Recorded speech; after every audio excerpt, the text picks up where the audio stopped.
Hi, this is Joe from the Bill and Joe Show. Recently, Bill and I have covered a couple of these subjects that you're going to hear about on our past episodes. And Caroline Levitt recently gave a briefing on both the Abraham Accord, specifically trying to get Saudi Arabia on board, and is the U.S. going to stay ahead of China when it comes to AI and data centers? Watch this clip.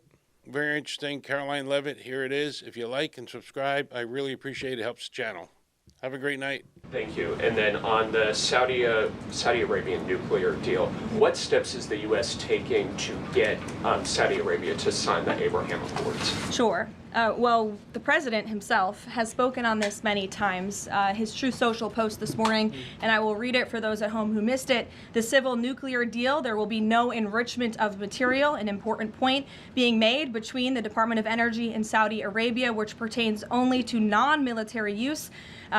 Will be approved, but is totally subject to Saudi Arabia joining the very respected and successful Abraham Accords. The United States is not opposed to civil nuclear facilities, as we all know.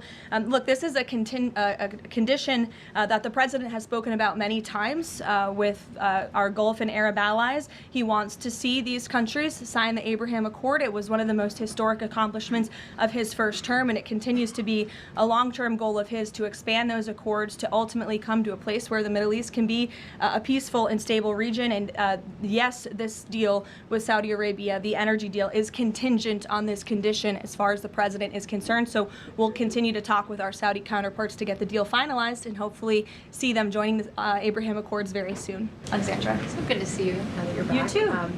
So Treasury Secretary Bessent voiced concern this week on China potentially distilling or stealing AI technology from the United States, kind of manipulating it as their own.